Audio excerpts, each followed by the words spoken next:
Olá, bom dia, sejam todos muito bem-vindos a mais uma edição do Redação Hit. A partir de agora você acompanha as principais notícias dessa manhã de sábado. E a gente começa essa edição falando sobre economia. Os preços de alimentos caíram e a prévia da inflação de junho também diminuiu. De acordo com os dados do IBGE, este é o primeiro recuo do grupo alimentação em 2025. Depois de 9 meses seguidos de alta, os preços dos alimentos apresentaram queda em junho. A queda influenciou diretamente no resultado da prévia da inflação oficial. O Índice Nacional de Preços ao Consumidor Amplo, o IPCA 15, fechou em 0,26% neste mês. Esse resultado representa o quarto mês seguido de desaceleração, ou seja, a inflação está perdendo força. Em maio, o indicador chegou a 0,36%. Em relação a junho do ano passado, que teve resultado de 0,39%, essa prévia da inflação também ficou abaixo. No acumulado de 12 meses, o índice soma 5,27%. Dos 9 grupos de produtos e serviços pesquisados pelo IBGE, 7 apresentaram alta em junho. E além da alimentação, o outro grupamento com recuo nos preços foi educação entre os que tiveram alta. A maior pressão veio da habitação, que subiu 1,8%, representando o maior impacto no indicador. O grupo foi influenciado pelo subitem energia elétrica residencial, já que a conta de luz ficou 3,29% mais cara por causa da bandeira tarifária vermelha 1, que passou a vigorar em junho. E apesar de estar caindo no campo após as colheitas no mês de março, o preço do café continua subindo para o consumidor. Em um período de um ano, o valor já aumentou mais de 80%. Na prévia da inflação de junho, o café moído foi o segundo item que mais pesou na inflação do mês. Segundo o IBGE, desde março, a inflação do café já vem diminuindo o ritmo de alta mês a mês. Mas, no acumulado em 12 meses até junho, o produto já encareceu 81,6%.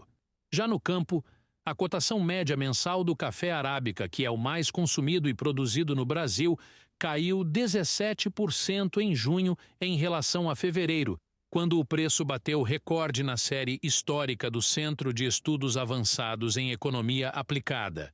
Para os economistas, a tendência é de que a queda de preços no campo comece a chegar ao consumidor somente no segundo semestre, mas de forma lenta e gradual. Apesar de começar ainda este ano, a tendência é de ganhar intensidade em 2026.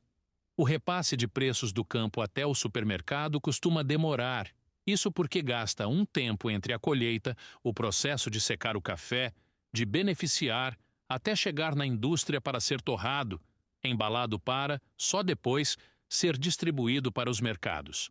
Em fevereiro deste ano, a cotação do café arábica bateu um recorde na série histórica do Centro de Estudos Avançados em Economia Aplicada, iniciada em 96. Segundo especialistas, a alta dos preços aconteceu porque o Brasil exportou mais que o normal no ano passado, o que fez o país entrar em 2025 com baixos estoques. O mundo passou a demandar mais café do Brasil por um impacto geopolítico da guerra no Oriente Médio. E olha só, o contribuinte já pode fazer a consulta ao segundo lote de restituição de imposto de renda. 6,5 milhões de contribuintes vão ser contemplados com o crédito no dia 30 de junho. A Receita Federal informou que vai pagar 11 bilhões de reais a mais de 6,5 milhões de contribuintes na próxima segunda-feira. A liberação do segundo lote de restituição do imposto de renda também inclui restituições residuais de exercícios anteriores. Do total, aproximadamente 1 bilhão e 800 milhões serão destinados aos contribuintes prioritários. Para fazer a consulta, o contribuinte deve acessar a página da Receita na internet e clicar na opção Meu Imposto de Renda. Em seguida, basta clicar em Consultar a restituição.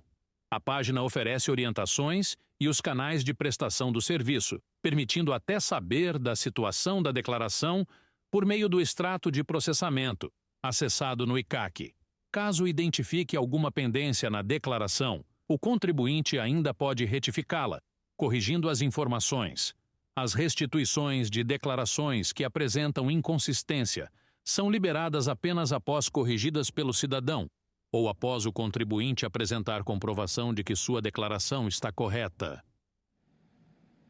O governo aumentou o percentual da mistura de etanol na gasolina e também do biodiesel. A medida obrigatória vai entrar em vigor no dia 1º de agosto. E a justificativa para este aumento foi o clima tenso no Oriente Médio, que é o maior produtor mundial de petróleo. A decisão do aumento de 30% de etanol na gasolina foi aprovada pelo Conselho Nacional de Política Energética em uma reunião realizada no Ministério de Minas e Energia. O assunto, discutido há mais de 3 meses, foi intensificado em meio à recente instabilidade no Oriente Médio, após o conflito entre Israel e Irã. O confronto levantou preocupações e reforçou a argumentação sobre a pressão do petróleo no mercado internacional e o possível encarecimento do produto. A medida foi testada por fabricantes de veículos, importadores e representantes da indústria automotiva. Os resultados atestaram a segurança e a viabilidade técnica da mistura do etanol e da gasolina, permitindo a adoção imediata, sem impacto negativo para os veículos ou consumidores. O governo também aprovou a elevação de 14% para 15% da mistura do biodiesel no diesel comum, batizado de B15. O preço do combustível é um ponto sensível para o governo em meio à queda de popularidade, já que a inflação foi citada em pesquisas de opinião como um agravante da situação. A estimativa é que o preço nos postos reduzam 20 centavos para o consumidor. Apenas com a transição do etanol de 27% para 30% na gasolina, são esperados mais de 10 milhões de reais em investimentos e a criação de mais de 50 mil postos de trabalho. A decisão foi aprovada após a Lei do Combustível do Futuro, sancionada pelo presidente Lula no ano passado, que estabeleceu o aumento da mistura do etanol à gasolina até 35%, desde que haja viabilidade técnica para os veículos. Segundo o Ministério de Minas e Energia, a mudança no combustível ajudaria a tornar o país autossuficiente, reduzindo a dependência brasileira do petróleo e diminuindo a necessidade de importações. O B15 representa um avanço importante para a redução da emissão de gases do efeito estufa, além de fortalecer a produção nacional e desenvolvimento econômico no país.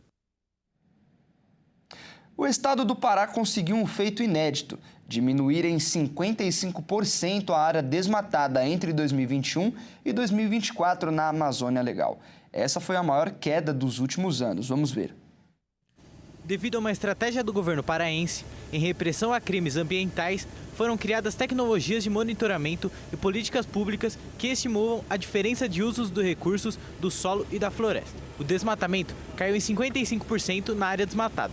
A Operação Curupira foi uma das âncoras da estratégia paraense no confronto ao desmatamento. Essa operação atua junto com as forças de segurança pública e promove ações de fiscalização e repressão a ilícitos. Para conscientizar a população ainda mais, o Pará lançou uma campanha no Dia Mundial do Meio Ambiente deste ano.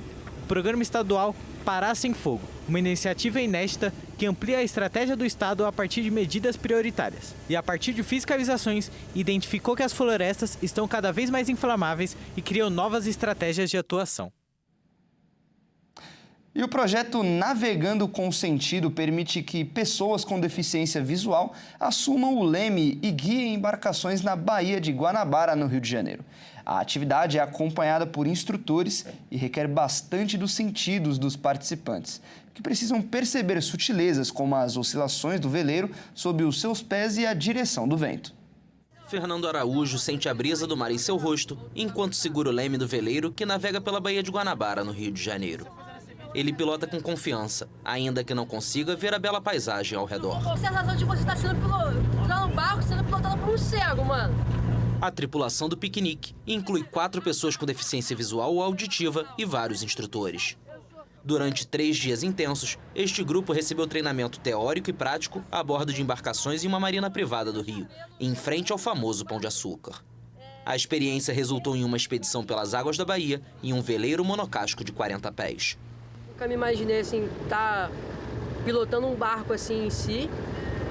É porque, assim, normalmente os deficientes ficam ficam se isolando, no caso, não quero fazer uma parada nova. Então, esse curso de vela que a gente teve no final de semana foi muito importante, até para a gente trabalhar a parte sensorial da gente mesmo, até para a gente se localizar. Eu achei muito maneiro e diferente. Araújo percebe claramente as oscilações da embarcação sob seus pés e a direção do vento, que usa para ajudá-lo a pilotar. Interpretar o ambiente e explorar o sensorial é fundamental para a tarefa. Dá um vácuo, assim, a diferença de um espaço aberto de um espaço fechado. Essa é a diferença que você percebe. Você bem percebe que tem algo ali por fato de ficar mais fechado. E quando ele está aberto, parece que fica mais expandido o local. O projeto Navegando com Sentido é tocado pela regatista e engenheira ambiental Juliana Poncione Mota, fundadora da Organização de Conservação nas Marés. Além de oficinas de navegação para pessoas com deficiência, a iniciativa visa oferecer treinamento em práticas inclusivas. Desde a primeira atividade eu já coloquei o pessoal para tocar o barco, para levar as coisas sozinho, com uma guiança da fala. Eu acredito que todo mundo é capaz, mas de fato a sensibilidade é surpreendente, assim. Conseguir navegar um barco desse tamanho, com esse peso e milimetricamente acertar o rumo, que uma pessoa que tem visão, tem uma dificuldade, é realmente algo especial, assim. O Brasil, com uma população de 210 milhões de habitantes, segundo o IBGE, tem 6,5 milhões de pessoas com deficiência visual e 2,3 milhões com deficiência auditiva. A Lei Brasileira de Inclusão, aprovada em 2015, estabeleceu parâmetros para garantir a participação de pessoas com deficiência em atividades esportivas e recreativas. E você vai ver a seguir. Fungo encontrado nos Estados Unidos pode ser um forte composto contra o câncer. E ainda, Lionel Messi é o jogador mais bem pago da Copa do Mundo de clubes da FIFA. Nós voltamos já.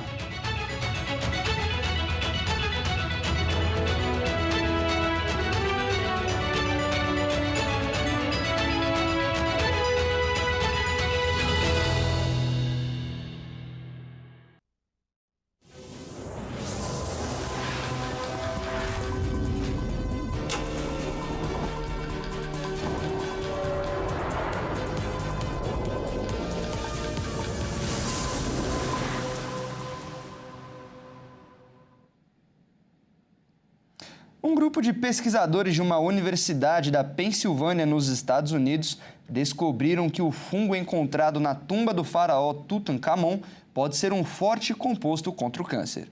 O grupo realizou um estudo com Aspergillus flavus, um fungo tóxico que afeta as safras, e foi associado à morte nas escavações de sepulturas antigas. Os pesquisadores conseguiram o transformar em um potente composto contra o câncer. Isso foi possível ao modificar certas moléculas do fungo e testar em células leucêmicas, o tipo de câncer que afeta as células sanguíneas.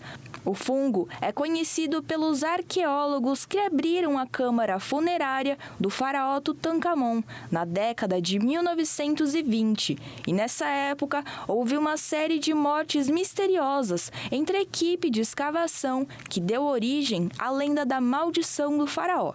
A tragédia aconteceu novamente nos anos 70 e, com um novo estudo, foi possível descobrir o potencial do fungo para a terapia do câncer.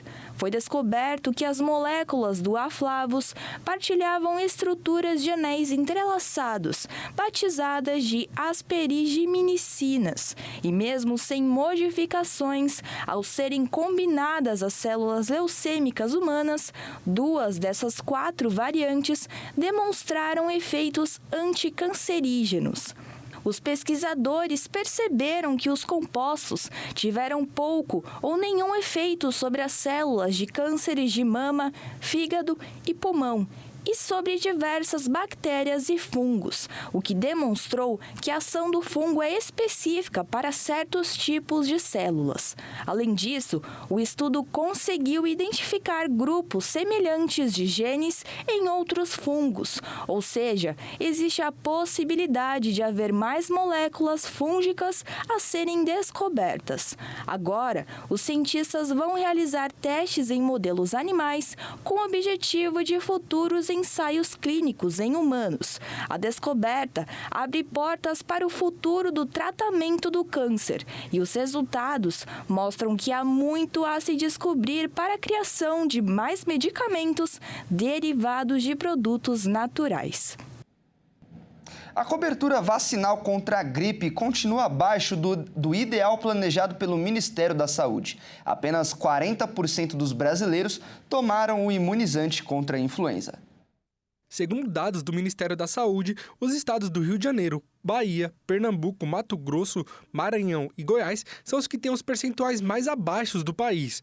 Entre pessoas com 60 anos ou mais, crianças de até 6 anos e gestantes, considerado o grupo prioritário, os números ficam abaixo dos 40%, longe da meta da pasta.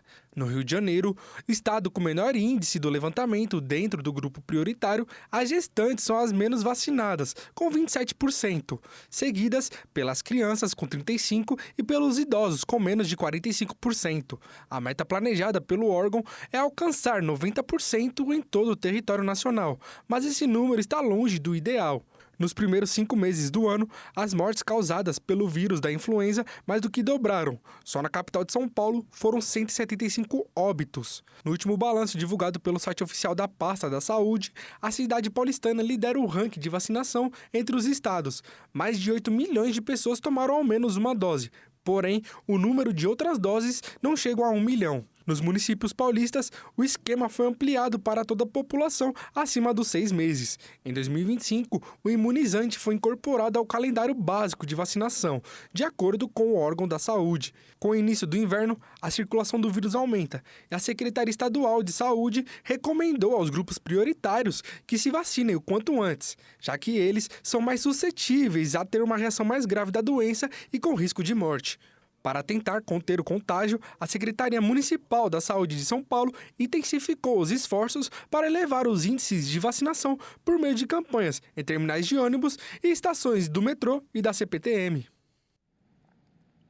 Cientistas desenvolveram um aparelho que une uma bomba de insulina com um sensor de glicose para ajudar no tratamento da diabetes. O novo aparelho promete controlar a doença, reduzindo as picadas para a realização de teste ao verificar o nível da glicemia. Um código instalado na bomba capta as leituras de glicemia enviadas a cada 5 minutos pelo sensor e aciona a infusora, que dispara microdoses de insulina no organismo do usuário. Se a glicemia está aumentando, a bomba joga mais insulina no sangue. Se está abaixando perigosamente, interrompe de forma temporária o fluxo do hormônio. Também prepara o organismo para as próximas refeições, injetando insulina quando o usuário avisa que vai se alimentar. Por agir de forma semelhante ao pâncreas, o equipamento mantém os níveis de açúcar dentro da meta e evita episódios de hipoglicemia ou hiperglicemia, além de eliminar as constantes picadas para medir glicemia e injetar insulina. O preço é um entrave. O único aparelho vendido no Brasil custa 20 mil e os insumos mensais outros 3 mil reais. Em novembro do ano passado, o Superior Tribunal de Justiça determinou que as operadoras de planos de saúde devem cobrir o fornecimento das bombas de insulina para beneficiários com necessidade comprovada. Como o equipamento não foi incorporado pelo Sistema Único de Saúde, o paciente diabético sem plano de saúde tem poucas vias para obtê-lo.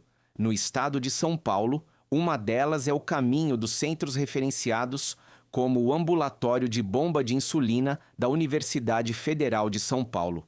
O SUS encaminha os pacientes mais suscetíveis a crises de hipoglicemia e crianças diabéticas, e o ambulatório abre um pedido junto à Secretaria Estadual de Saúde com quem tem convênio, para que recebam o sistema automático de administração de insulina.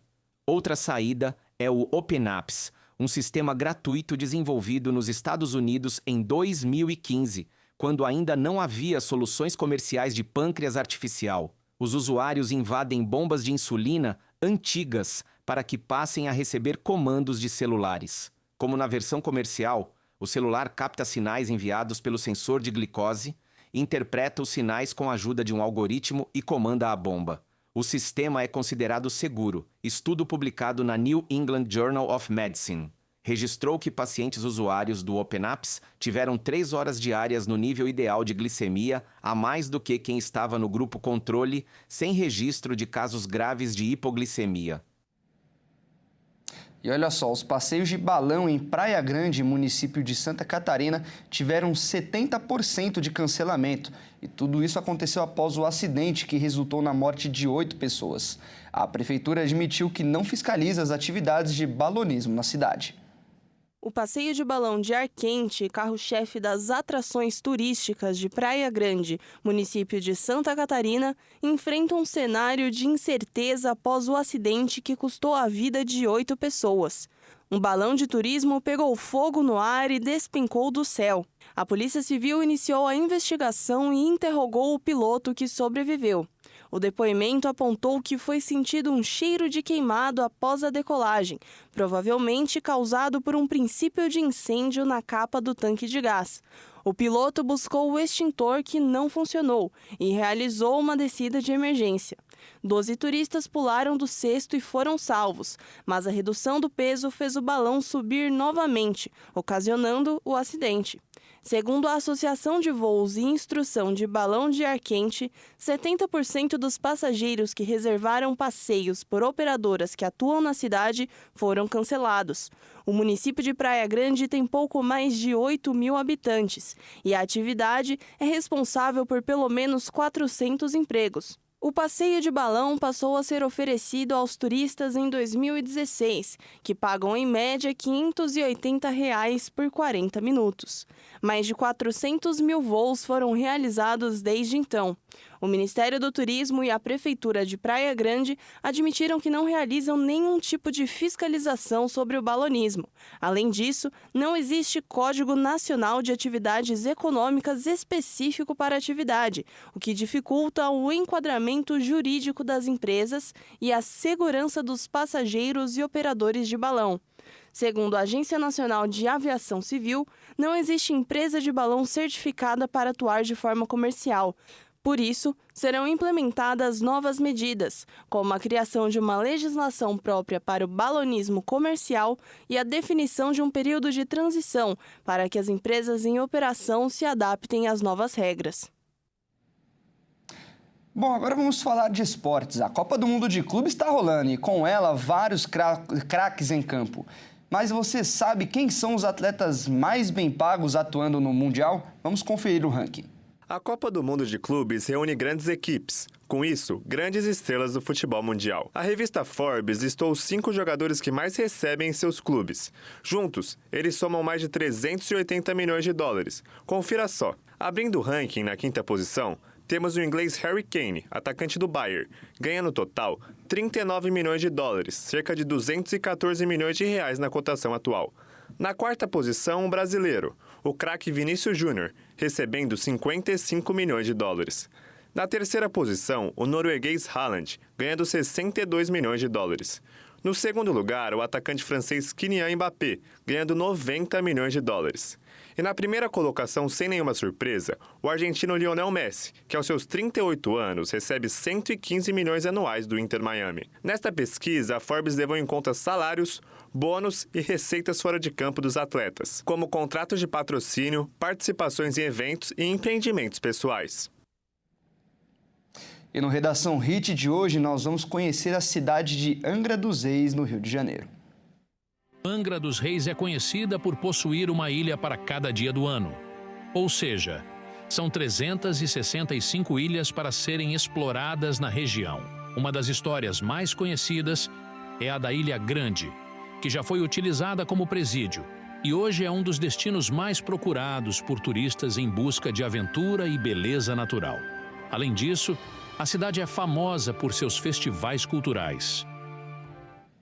Bom, e agora vamos com uma câmera ao vivo de Angra dos Reis. A história de Angra dos Reis remonta ao século XVI e o nome da cidade foi dado em homenagem ao Dia de Reis, que é a data em que a região foi avistada pela primeira vez.